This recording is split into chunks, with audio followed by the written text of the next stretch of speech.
Selamat datang di Novel Indonesia. Perkenalkan saya Anissa. Anissa akan bacakan sebuah novel untuk teman-teman semua. Sebelum Anissa lanjut, jangan lupa di-subscribe dulu teman-teman semua ya.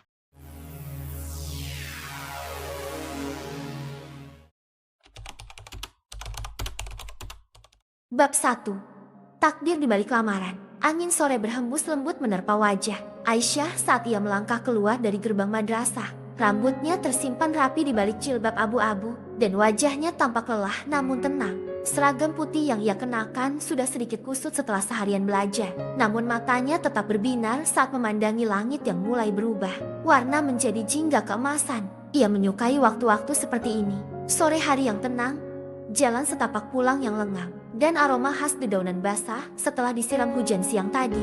Hari ini adalah hari Jumat, hari yang biasanya ia gunakan untuk beristirahat lebih lama di rumah karena tidak ada kegiatan ekstrakurikuler. Namun ketenangan itu terasa mulai terusik ketika ia melihat halaman rumahnya penuh dengan sepatu dan sandal tamu. Hatinya langsung disergap rasa tak nyaman. Di ruang tamu rumah sederhana itu, ia mendapati ayahnya, Kiai Hussein, duduk bersama beberapa tamu laki-laki bersarung. Di antara mereka, ada seorang pria muda dengan wajah yang sangat bersih, mengenakan baju koko putih dan peci hitam. Wajah itu asing, tapi sorot matanya menenangkan. Ia duduk tegak, sesekali tersenyum dan menundukkan kepala saat berbicara pada ayahnya. Aisyah, kemari dulu, nak, panggil ibunya.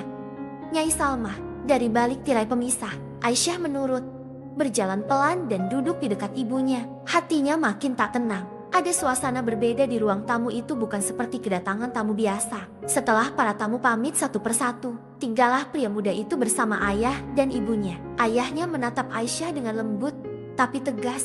Nak, kenalkan, ini Ustaz Zaki.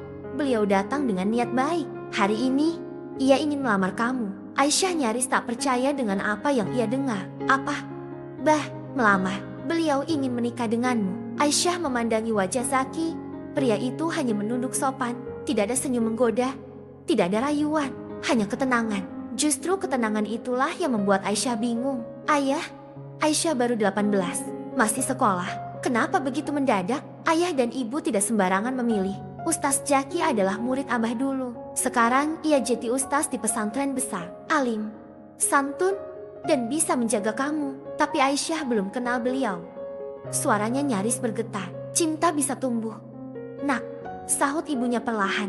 Kalau hatimu ikhlas, Allah akan beri petunjuk. Zaki akhirnya berbicara. Suaranya lembut, terukur, dan penuh kehati-hatian. Maaf jika ini mengejutkan. Saya tidak akan memaksa. Saya datang karena saya percaya seorang istri adalah amanah besar. Saya siap membimbing, belajar bersama. Jika Aisyah tak setuju, saya akan hormati. Aisyah tak menjawab. Ia menunduk, jari-jarinya gemetar. Pikirkan dalam waktu 3 hari, kata ayahnya. Dan selama 3 hari, Aisyah seperti berjalan di dalam kabut. Ia tidak bisa tidur, tidak bisa makan dengan tenang. Di sekolah, ia diam. Di rumah, ia termenung. Ia bahkan syalat malam untuk pertama kalinya sejak lama. Menangis di atas sajadah, meminta petunjuk. Di malam ketiga, Aisyah berdiri di depan kedua orang tuanya. Wajahnya pucat, tapi matanya mantap. Kalau ini kehendak Abah dan Ibu, Aisyah terima. Tapi Aisyah ingin melanjutkan sekolah. Dan tolong, beri Aisyah waktu untuk belajar mengenalnya. Ayahnya tersenyum lega. Ibu Aisyah memeluknya dengan mata berkaca-kaca. Pernikahan mereka digelar 2 minggu kemudian. Sederhana, di pesantren milik keluarga Aisyah. Hanya dihadiri kerabat, santri, dan tetangga sekitar. Tidak ada pesta besar, hanya doa dan harapan. Aisyah mengenakan gamis putih dan kerudung syari yang dipilihkan ibunya. Tangannya gemetar saat duduk di balik tirai. Mendengar suara Zaki mengucap ijab kabul dengan tenang. Suaranya tidak bergetar sedikit pun. Saya terima nikahnya Aisyah binti Hussein dengan mas kawin, seperangkat alat salat dibayar tunai. Dan Aisyah pun resmi menjadi istri seorang ustaz tampan yang nyaris tidak ia kenal. Bab 2. Rasa yang bersemi perlahan. Hari-hari pertama setelah akad nikah, suasana rumah masih terasa canggung. Aisyah menempati kamar yang kini menjadi milik bersama dengan Zaki. Meskipun tempat tidur mereka masih berjarak, Zaki menaruh kasur tambahan di lantai dan mengatakan bahwa ia ingin memberi waktu agar Aisyah bisa menyesuaikan diri. Aisyah tidak tahu harus merasa lega atau kecewa, tapi satu hal yang ia sadari, Zaki bukanlah pria yang memaksakan kehendak. Bahkan sejak hari pertama, pria itu tetap menjaga jarak, berbicara secukupnya, dan selalu memperlakukan Aisyah dengan hormat. Setiap pagi, Zaki membangunkan Aisyah untuk salat subuh berjamaah. Setelah itu, mereka mengaji bersama. Aisyah masih kaku, kadang salah baca, tapi Zaki tidak pernah menegur dengan nada tinggi. Ia selalu membetulkan dengan lembut, pelan-pelan saja. Belajar itu proses.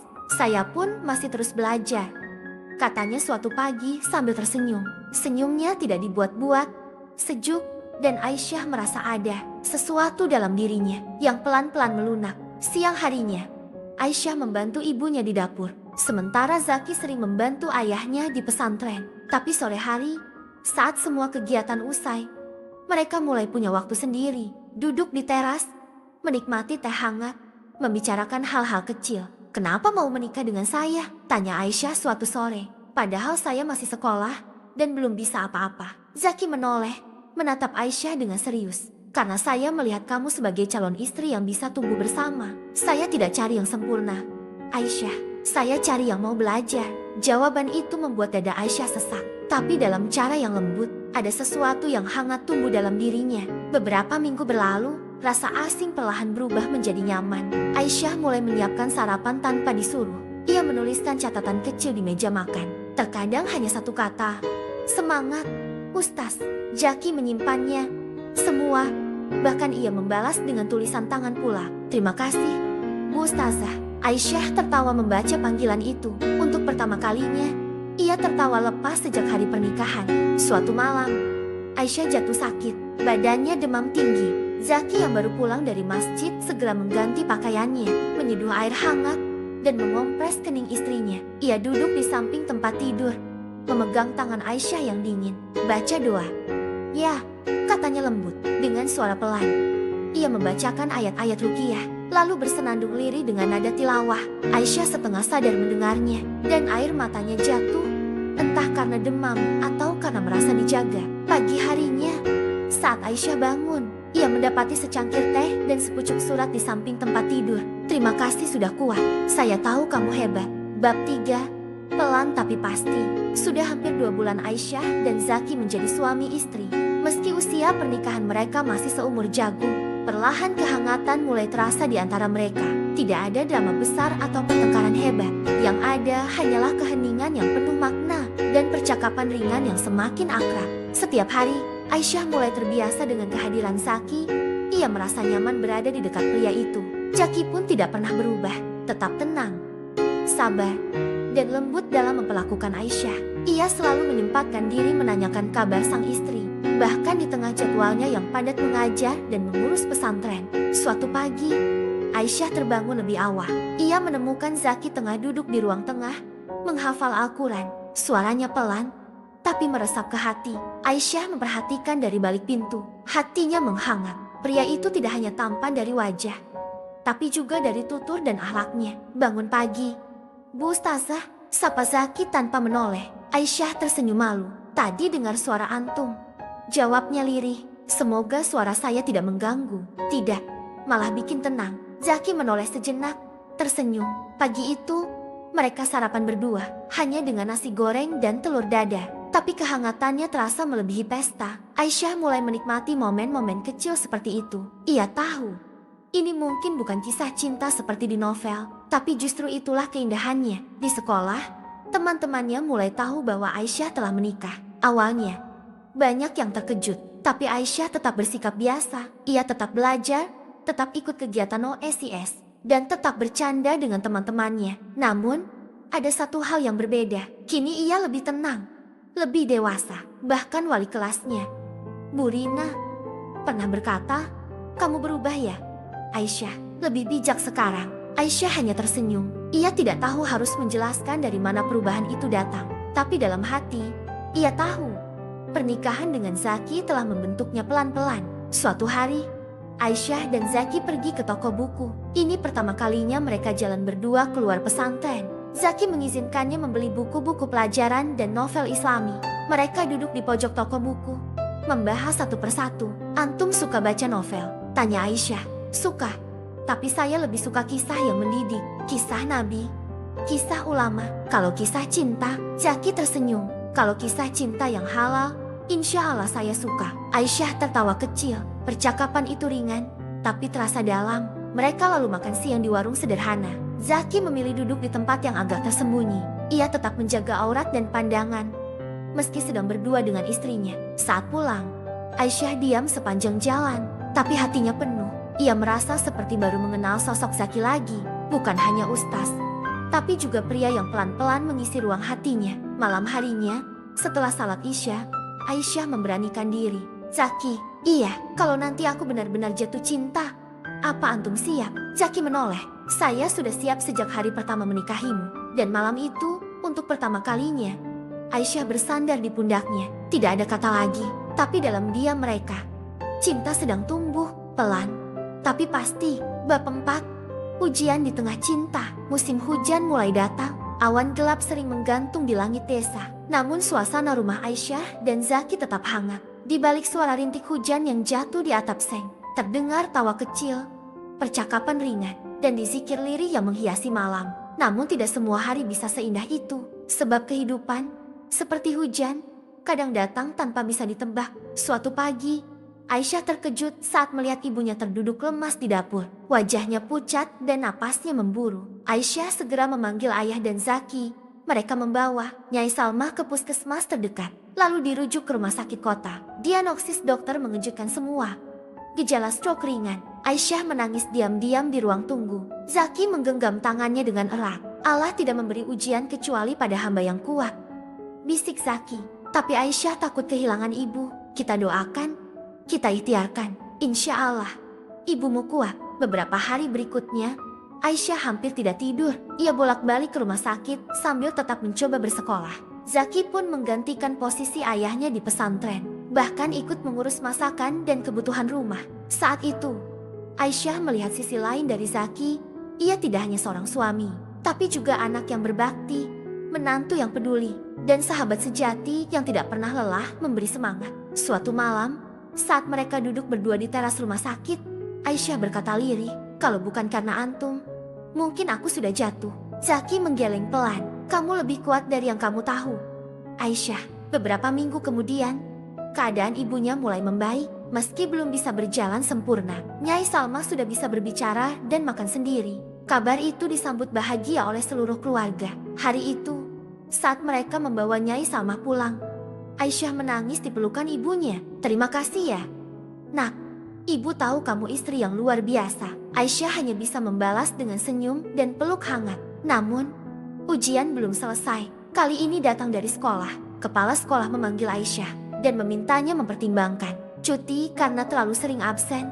"Nilaimu bagus, Aisyah, tapi kami khawatir kamu terlalu lelah. Pertimbangkan kesehatanmu juga," ujar Bu Rina, wali kelasnya. Aisyah menunduk. Ia mencintai sekolah, tapi ia juga tidak ingin meninggalkan ibunya dan tanggung jawab rumah. Malamnya, Aisyah berdiskusi dengan Zaki. Ia bimbang antara tetap lanjut atau berhenti sejenak. "Kamu tahu keputusan terbaik untuk dirimu," kata Zaki. "Kalau kamu ingin lanjut, saya akan bantu. Tapi kalau kamu perlu istirahat, itu juga bukan berarti menyerah." Aisyah memejamkan mata. Ia merasa diperhatikan, tidak dipaksa, dan itu membuatnya tenang. Akhirnya, Aisyah memutuskan tetap melanjutkan sekolah, tapi mengurangi kegiatan di luar pelajaran. Ia juga mulai lebih disiplin dalam membagi waktu. Dan Zaki benar-benar membantunya, dari membangunkan subuh, menyiapkan sarapan, hingga mengantarnya ke sekolah jika hujan turun deras. Suatu sore, saat langit mulai memerah, Aisyah menatap suaminya yang sedang menyapu halaman. Dalam diam, hatinya dipenuhi syukur. "Kenapa antum selalu sabar, Zaki berhenti, menatap Aisyah dan tersenyum. "Karena istri saya adalah anugerah, dan anugerah harus dijaga." Aisyah menunduk, menahan air mata haru. Dan hari itu, untuk pertama kalinya, Aisyah berkata dengan lantang, "Aku mencintaimu, Zaki, dari lubuk hatiku yang terdalam." Zaki hanya menjawab dengan lirih, "Alhamdulillah, cinta itu amanah. Semoga kita bisa menjaganya bersama." Bab 5. Senyuman di ujung doa. Hari-hari terasa lebih ringan bagi Aisyah setelah badai itu berlalu. Kini, ibunya sudah bisa berjalan perlahan dengan bantuan tongkat, dan sekolahnya kembali berjalan seperti biasa, meskipun masih banyak kesibukan. Aisyah tidak lagi merasa sendirian. Zaki selalu ada untuknya, menjadi pelindung sekaligus teman berbagi cerita. Suatu pagi, Aisyah membuatkan sarapan kesukaan Zaki. Nasi uduk lengkap dengan telur, balado, dan sambal kacang. Zaki yang baru saja selesai mengimami salat subuh berjamaah di masjid, tersenyum lebar saat melihat hidangan itu. Wah, ini serius buat saya, godanya. Aisyah mengangguk malu. Kan antum belum sempat sarapan enak minggu ini. Zaki duduk dan mencicipi satu sendok. Masya Allah, ini bikin saya makin cinta. Aisyah tertawa kecil, lalu duduk di samping suaminya. Mereka berbincang ringan sambil menikmati sarapan. Obrolan mereka sudah bukan lagi soal hal-hal canggung seperti dulu.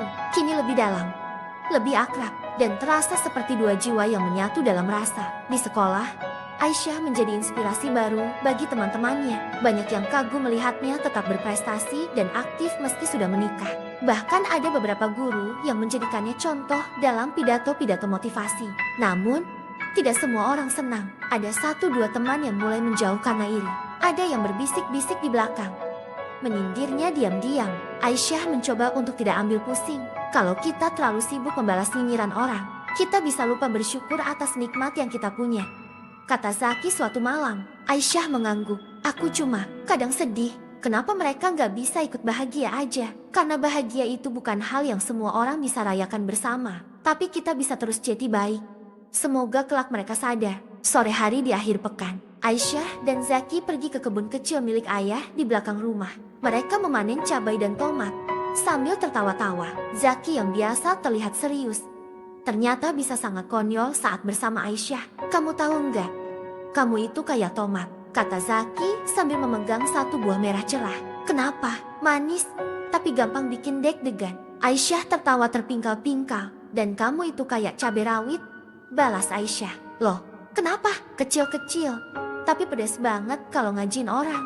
Zaki pura-pura tersinggung, lalu mengejar Aisyah di antara barisan tanaman. Tawa mereka membahana, mengisi kebun dengan cinta. Malam itu, setelah salat Isya, Aisyah duduk menatap langit dari teras. Bintang-bintang bertaburan seperti kilauan harapan. Zaki duduk di sampingnya, membawa 2 cangkir teh hangat. Pernah gak antum menyesal nikah sama aku? Tanya Aisyah pelan. Zaki menoleh, alisnya terangkat. Kenapa tiba-tiba nanya gitu? Aku cuma mikir, aku belum bisa jadi istri yang sempurna. Kadang nyebelin, manja, rewel. Zaki meletakkan cangkirnya, lalu meraih tangan Aisyah. Saya nggak pernah cari yang sempurna. Saya cari yang mau belajar bareng, dan itu ada di kamu. Air mata Aisyah menetes, bukan karena sedih, tapi karena bahagia yang tak bisa dijelaskan dengan kata. Zaki mendekat, membisikkan doa di telinga istrinya. Doa agar mereka selalu dijaga dalam cinta, dijauhkan dari iri, dan dimudahkan untuk saling mencintai sampai surga.